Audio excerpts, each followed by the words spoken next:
Assalamualaikum warahmatullahi wabarakatuh. Salam sejahtera untuk kita semua.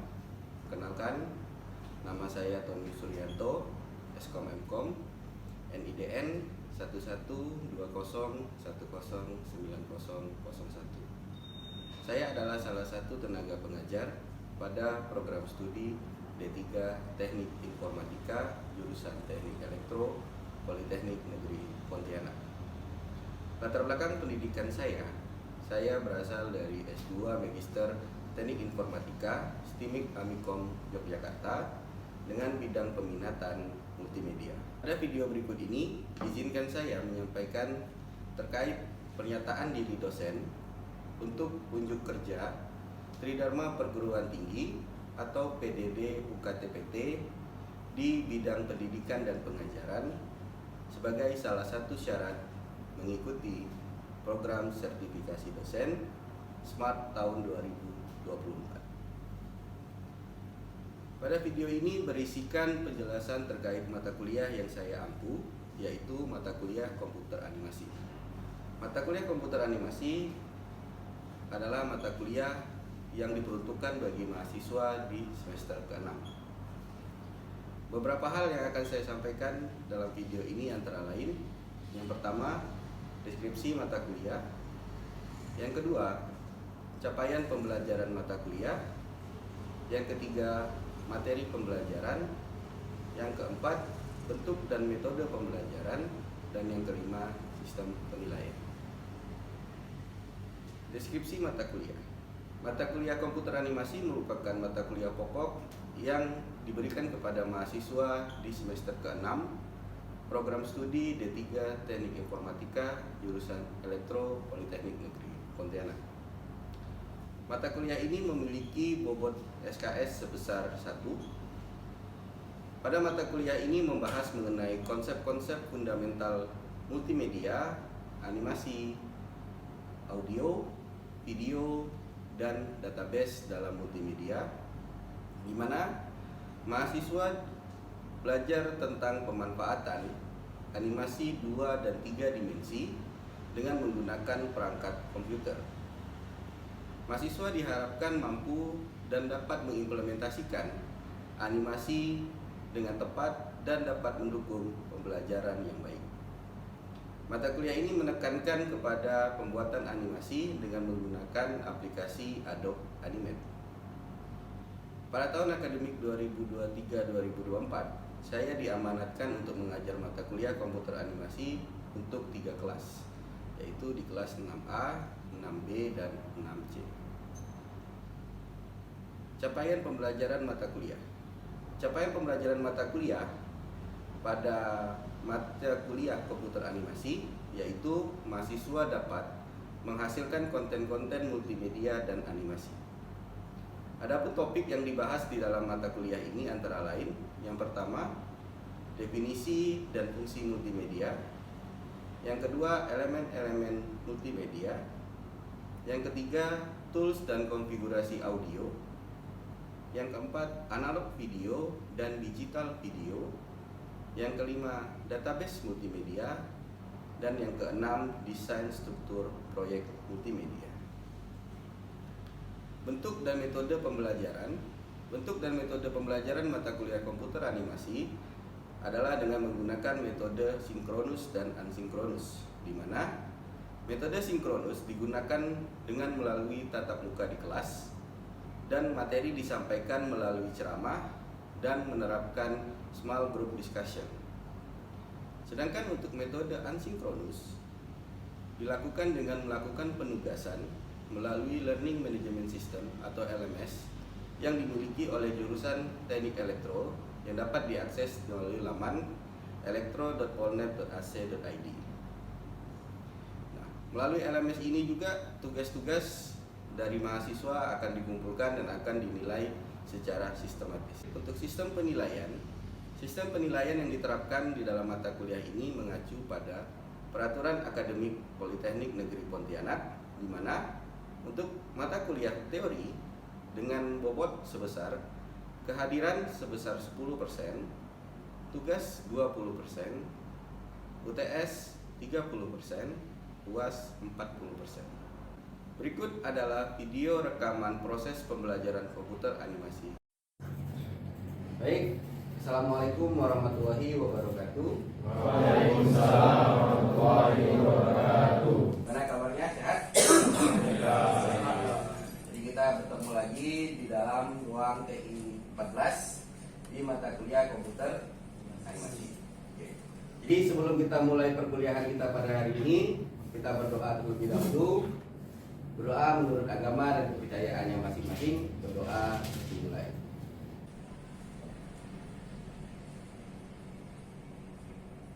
Doa selesai.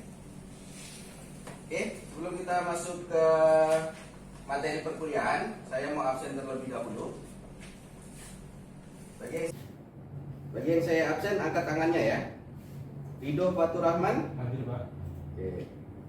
Zidan Safwan. Hadir, Pak. Rida Ramdayani. Muhammad Reza Arazak. Hadir, Pak. Surma Asdi. Hadir, Pak. Mustika. Hadir. Dea Windianti. Hadir, Pak. Hafiz Putra Pratama. Hadir, Pak. Anggi Aminah Putri. Hadir, Pak. Krisma. Hadir, Pak. Riza Febrian. Hadir, Pak. Rizky Syarif Maulana. Hadir. Oke.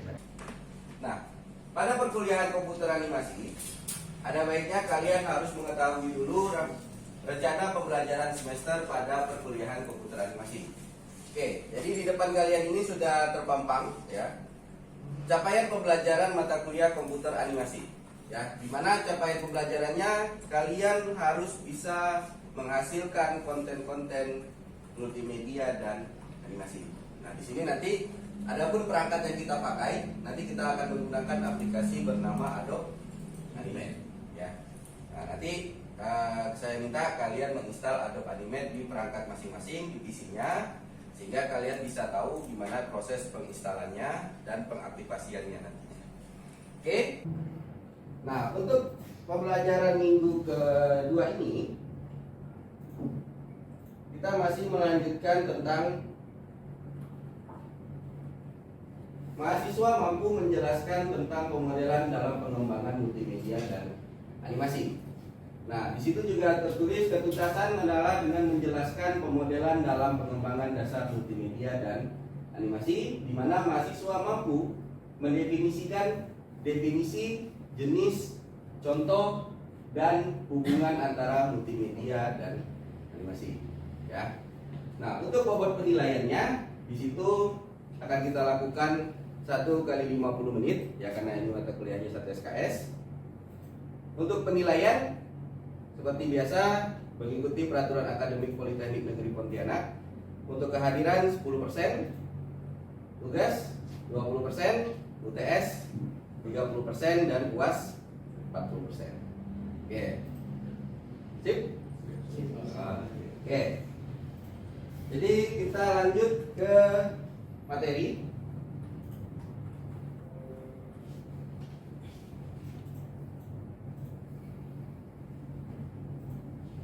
Definisi dan fungsi multimedia. Nah, sebelum saya lanjut dulu, saya mau tanya, menurut kalian multimedia itu apa sih? Ada yang bisa ngasih contoh atau definisi singkat? Kira-kira multimedia itu apa? Oke. Sama. Penyajian informasi yang berupa gabungan dari beberapa komponen multimedia seperti video, teks, audio, gambar, dan lain-lain. Oke. Beri aplaus dulu. Jadi apa yang disampaikan Surma tepat ya. Jadi multimedia adalah penggabungan dari komponen berupa teks, suara, gambar, animasi, dan video. Jadi itulah yang disebut sebagai multimedia. Jadi di sini untuk menggabungkannya yaitu dengan bantuan atau tools. Nah, tools nanti kita bisa pakai apapun yang ada di sekitar kita. Salah satu yang paling dekat itu adalah aplikasi keluaran dari Adobe Audition, baik itu untuk editing video, editing gambar, membuat animasi, dan lain sebagainya. Nah, kalau secara harfiah Multimedia itu berasal dari bahasa Yunani yang berarti multi dan medium, ya. Yang artinya multi itu arti banyak, bermacam-macam, sedangkan medium itu berarti sesuatu yang dipakai untuk menyampaikan atau menyebarluaskannya. Sehingga kata medium dalam American Heritage Electronic Dictionary itu diartikan sebagai cara mendistribusikan. Sehingga diambillah kesimpulan bahwa multimedia adalah penggunaan komputer, ya dalam hal ini komputer adalah alat untuk menyajikan dan menyebarluaskannya, untuk menyajikan dan menggabungkan teks, suara, gambar, animasi, video dengan alat bantu dan tools serta koneksi sehingga pengguna dapat bernavigasi, berinteraksi, berkarya dan berkomunikasi. Oke. Nah, ini saya mau tanya nih. Komponen aplikasi multimedia terdiri dari, ada yang tahu pertama tadi apa? Animasi. Oke, satu. Terus? Teks. Oke, dua. Grafis, tiga. Gambar. Video, empat. Satu lagi. Ya? Satu lagi. Ya, tadi audio. Jadi ada 5 komponen multimedia. Pertama ada grafik atau gambar, yang kedua teks, ketiga video, keempat sound atau audio, yang kelima animasi. Oke. Jadi harus diingat nih bahwa komponen multimedia itu tidak bisa terpisahkan. Kita membuat gambar saja dalam bentuk animasi kok nggak ada suara kok, kayak nggak asik, ya kan, seperti itu. Oke, kita lanjut. Nah, grafik atau gambar adalah cara untuk mempresentasikan sesuatu, ya. Jadi gambar itu banyak digunakan. Salah satu contoh penerapannya apa? Poster.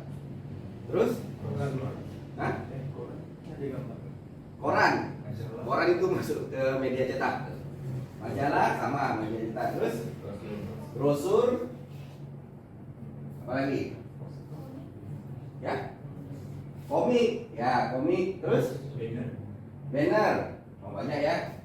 Nah itu termasuk ke dalam komponen grafis. Ya. Dimana a picture is worth 1,000 words. Apa artinya itu?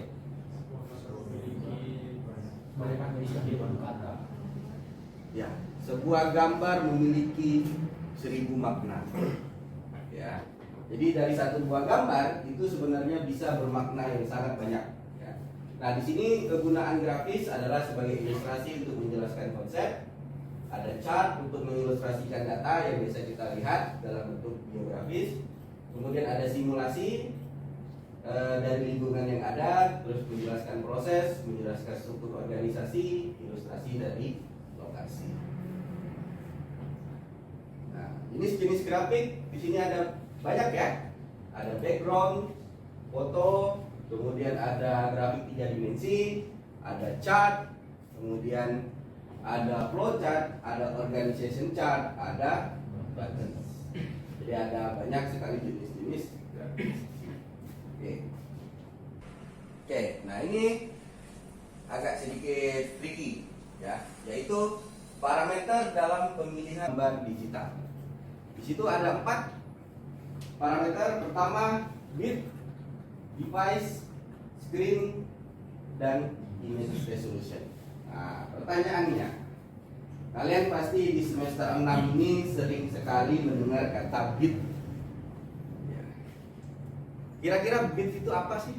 Nah, ada yang bisa kasih jawaban? Bit itu apa sih? Yo, bit.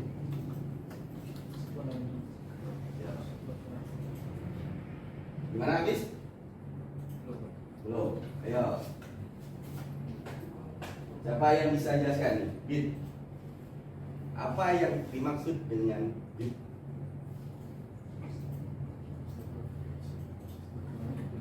Gimana, Raka? satuan terkecil dalam sistem penyimpanan komputasi binari digit. Satuan terkecil dalam penyimpanan binari. Ada yang lain? Ukuran terkecil data dalam komputer. Ukuran terkecil data dalam komputer. Ada lagi? Ada lagi? Karena bit ini berpengaruh pada color resolution. Nah, pertanyaannya, semakin besar bitnya, color resolutionnya semakin bagus, atau semakin kecil bitnya, color resolutionnya semakin bagus?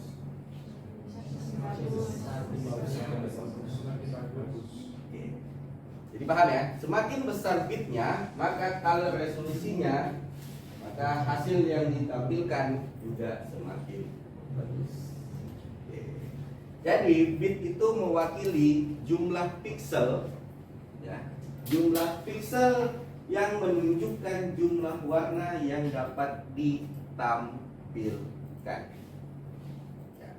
Mungkin kalian banyak nonton YouTube pakai kualitas 240p, atau bahkan kalau yang tidak ada kuota 120, ada kan kuota 144? Oh, 144 ya. 144. Berarti jadi bisa lihat di sini, satu bit itu mewakili satu color atau satu black saja. Kalau 2 bit 4 colors. Kalau 4 bit 16 colors. Kalau 8 16 24 juga color. Nah, kalau kalian punya perangkat device tulisannya support 64 bit, kira-kira berapa jumlah color yang bisa dihasilkan? Ya. Makanya pada saat kalian memilih sebuah project baru, itu biasanya ada opsi pilihan. Kalian mau berapa bit dibuatnya? Ya, 8 bit kah? 16 bit kah? 24 bit kah? Atau 32 bit? Karena semakin kecil bit yang kalian pilih, maka komponen warna yang bisa dihasilkan juga semakin sedikit. Ya, oke. Oke, format file. Di sini kita melihat banyak sekali format file di luar sana, ya. Nah, di sini ada beberapa tipe format file, ada namanya Windows Bitmap, Drawing Exchange File, Encapsulate PostScript, GIF, GEM, kemudian Initial Graphic Exchange, JPEG, MPEG. Wah.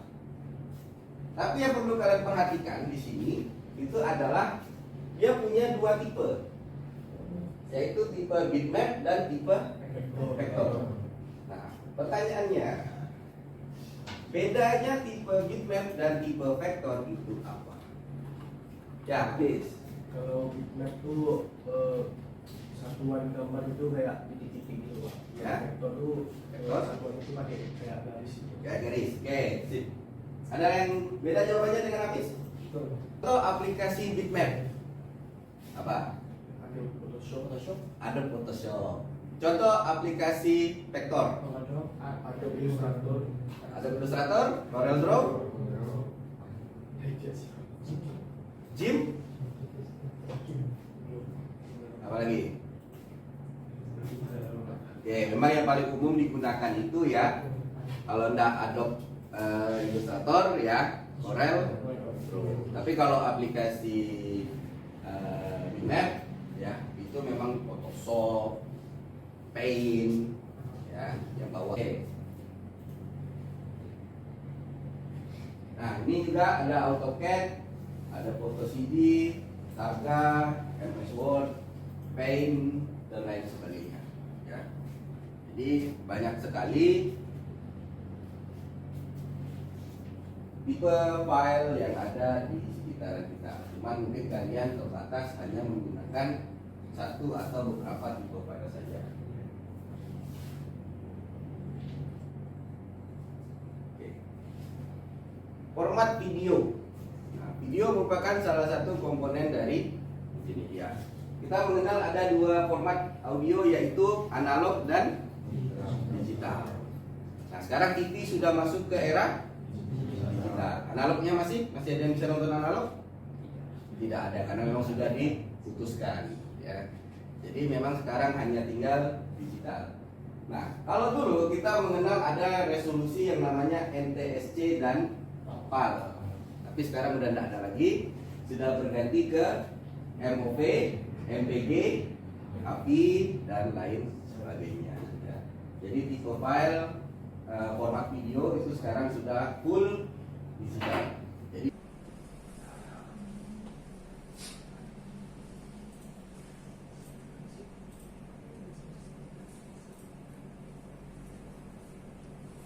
oke, ini ada sedikit oleh-oleh buat kalian, ya. Yang mana, oh ya, sebelumnya untuk kalian untuk mengakses e-learning, oke. Karena nanti tugasnya ini itu akan dikumpulkan melalui e-learning, ya. Tugasnya apa? Yaitu kalian membuat makalah terkait dampak dari penerapan multimedia di sekitar kita, ya. Jadi yang harus kalian jelaskan adalah pertama, jenis multimedia yang diterapkannya apa? Ya, grafik, teks, audio, video, atau animasi. Kemudian dampak penerapannya apa? Ya. Kemudian solusi pengembangan agar multimedia itu terlihat lebih menarik. Ya. Nah, itu deadline-nya paling lambat 10 Juni 2024 pukul 00 di e-learning. Ya, jadi ini akan masuk ke penilaian. Semakin detail jenis multimedia yang diterapkannya, maka bobot nilainya akan semakin tinggi. Semakin kompleks dampaknya, maka penilaiannya juga akan semakin baik. Oke, mungkin ada pertanyaan sebelum kita mengakhiri sesi hari ini. Oke. Jenis multimedia yang diterapkan yang dijelaskan itu semuanya apa satu dari komponen? Oke. Jenis multimedia yang diterapkan apakah cukup satu atau boleh lebih dari satu? Nah, misalkan kalian melihat sebuah poster. Poster itu kira-kira jenis multimedianya apa? Habis teks. Apakah bisa masuk video, audio, sama animasi? Tidak. Nah, berarti hanya dua. Jelaskan dampaknya. Atau kalian pergi ke bundaran melihat ada billboard. Nah, billboard itu jenis multimedianya apa? Video, teks, audio, gambar. Audionya ada apa enggak? Enggak ada audionya. Karena itu sifatnya publik, jadi enggak ada audionya. Nah, kalian cari di sekitar kalian jelaskan dampaknya secara kompleks. Oke, sip semua? Ya. Baik, saya ucapkan terima kasih bagi yang sudah hadir perkuliahan hari ini. Sebelum kita tutup perkuliahan hari ini, marilah kita menutup perjumpaan kita dengan membaca doa terlebih dahulu agar materi yang telah disampaikan bisa digunakan dan dimanfaatkan dengan baik dan kalian selamat sampai dengan rumah. Berdoa menurut agama dan kepercayaan masing-masing. Berdoa dimulai.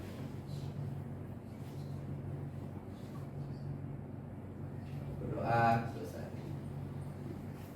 Wabillahi taufiq wal hidayah. Wassalamualaikum warahmatullahi wabarakatuh. Waalaikumsalam warahmatullahi wabarakatuh. Demikian video pemaparan PDD UKTPT bidang pendidikan dan pengajaran saya. Mohon maaf apabila ada kesalahan kata. Saya akhiri. Wabillahi taufiq wal hidayah. Wassalamualaikum warahmatullahi wabarakatuh.